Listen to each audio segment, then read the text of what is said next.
Okay, let's look at the game from the London Chess Classics 2011. Magnus Carlsen white against David Howell from England. We just looked at the tournament, Tal Memorial, that Magnus won first place together with Levan Aronian.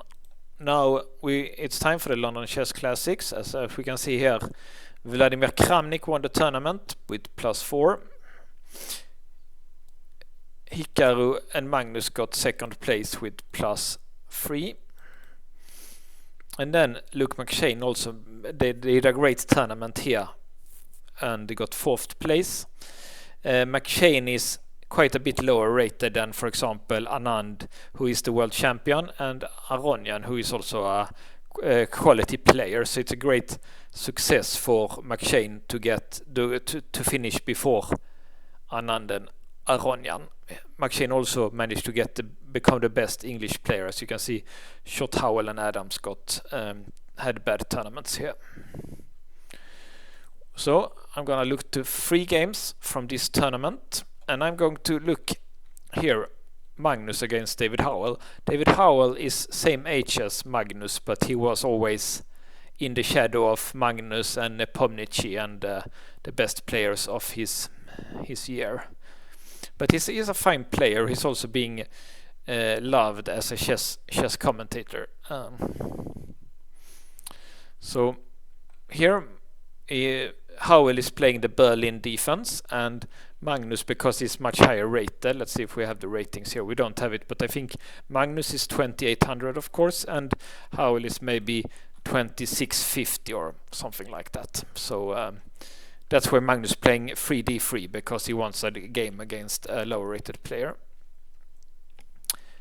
And let's also start the computers. I can get some help in the analysis. This looks like theory here, and as I have been taught that white should only play, I'm not so sure, but this is what I was taught, that white should only play bishop g5 after black played d6. So for example,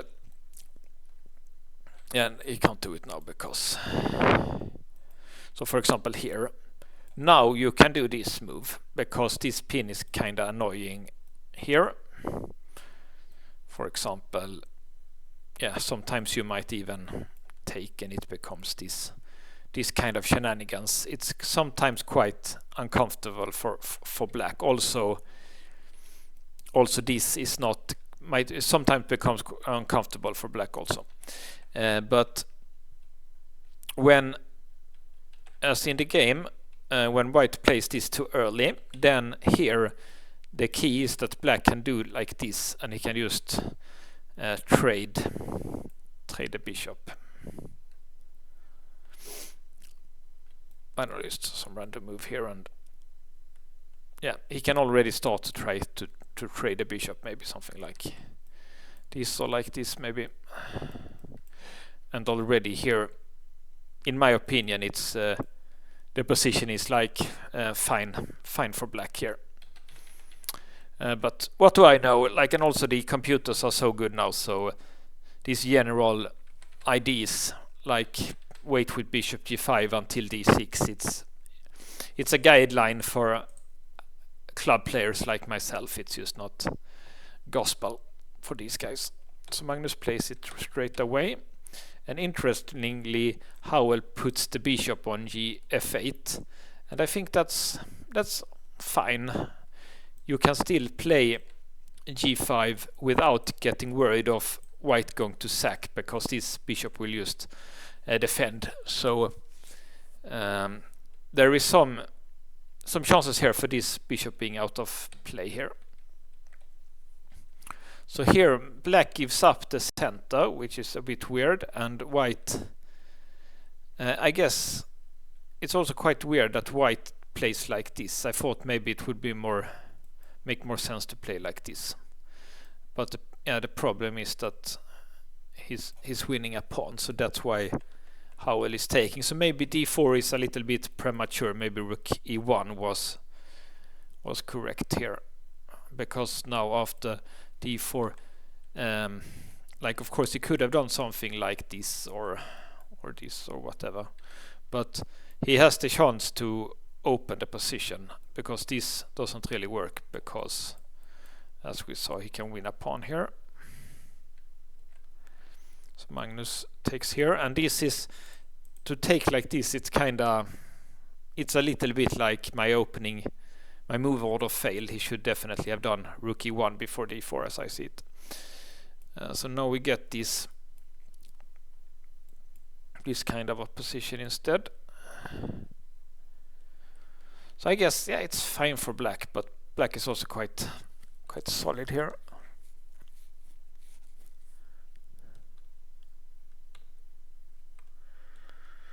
Okay, white gives up without, like, why couldn't he just defend like this? There is tactics here. I see. There is a tactic here. Interesting.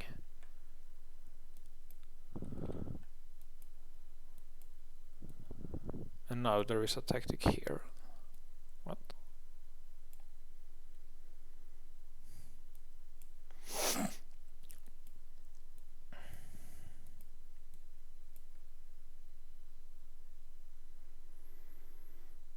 Okay, and this bishop is trapped because the queen covers here.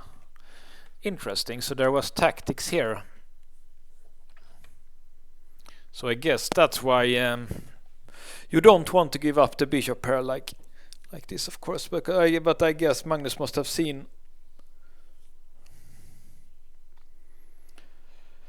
this kind of tactic. There is also like check here and maybe knight g4 as a possible tactic also. So I guess Magnus was too scared of this, so he took here, but that's a little bit of a victory for black to get the bishop pair. And to not be worse, you could become worse if you just have the bishop pair. If you just lack the bishop pair, then I guess Magnus tries to create some play here with e5, and the computer also like that it's good find way here to try to create some play here. And the obvious idea is that he wants to take back the bishop, so he doesn't have to suffer being down the bishop pair for a knight. Black did a principal move here, taking the pawn on b2. Queen d8 looked safer. Let's see what happens. Okay, so best is like this. White has sacrificed the pawn, but it's a strong knight here, and this bishop is a bit shut down, so it's positional compensation here for white. Easy to play, something like that. Okay, so it looks like compensation here for white, so black tries to take here, and interestingly he doesn't take there. Is no hurry to take there apparently. Instead he does f5. So the computer likes that. And he doesn't do this, he takes the other rook. Oh, sorry. Interesting. Okay, so this is quite an interesting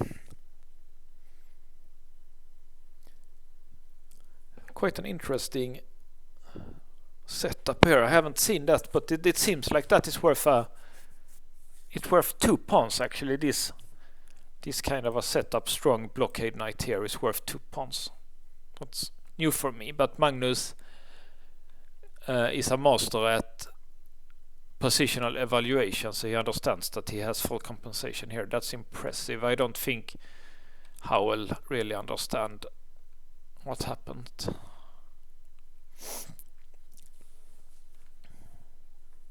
And actually black is being scared here. Yeah, of course, if white can take and some way get do a rook lift here, it's almost game over here. Also, let you see if he does something. Is it winning at once here? Yeah, he also has this one, yeah. And maybe check and push the pawn. Okay, so white is already threatening to win here by this and then check and take the pawn. So rook d6 is forced. So I guess that's why white had enough compensation for 2 pawns, that the computer sees that black has to do rook d6 and loses an exchange by force. And interestingly, it's no hurry for Magnus to take it, because he can take it whenever he wants. So instead he does this, and then defend the knight, and giving Luft.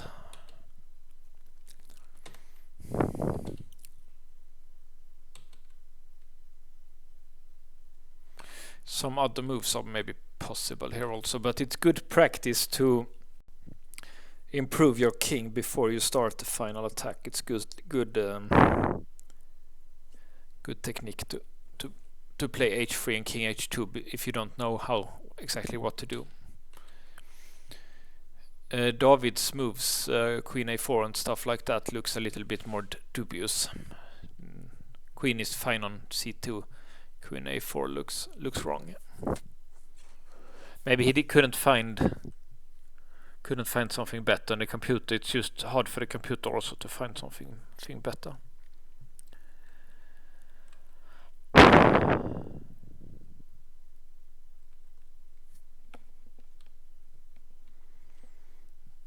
And now apparently he makes a blunder that loses the game.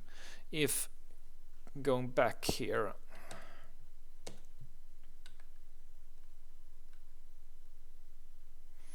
yeah, it's he has to play very defensive here. It's not a fun position for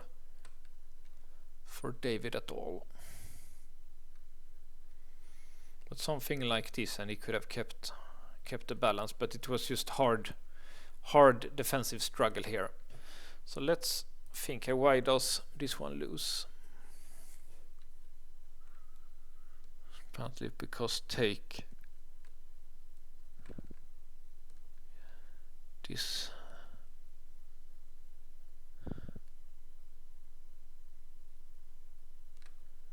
Okay, he does that. What if he tries to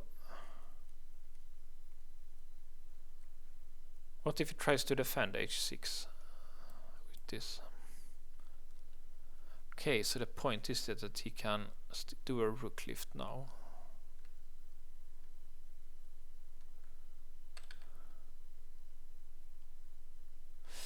So there is like,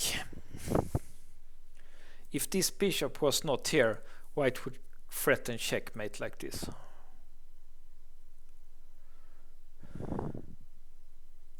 And it's not easy, it's impossible to stop. Just move the bishop and then do the checkmate. I see.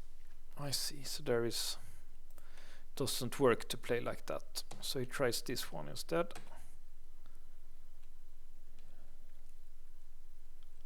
This is not good either.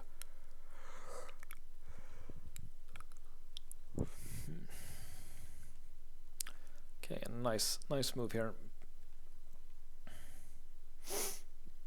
If you take, yeah, this rook is, what's that called? It's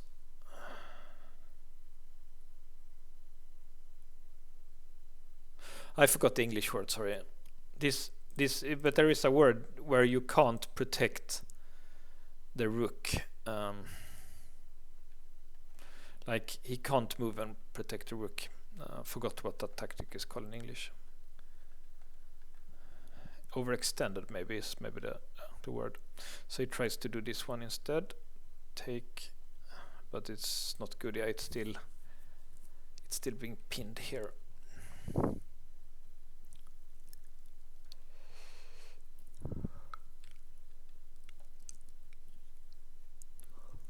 Oh, it's Magnus' time to make a mistake. Rook f8, rook f1 was best.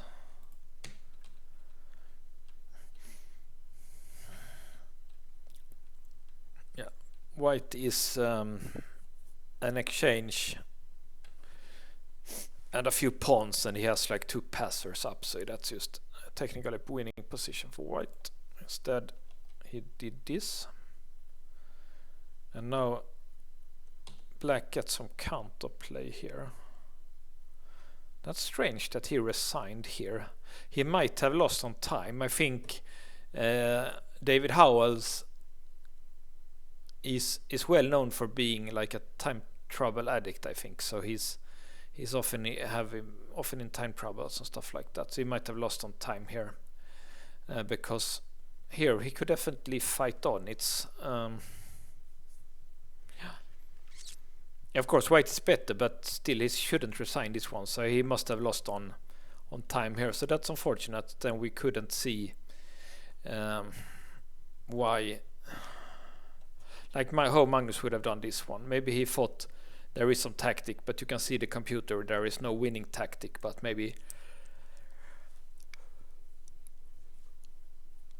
running with a pawn is a plan here.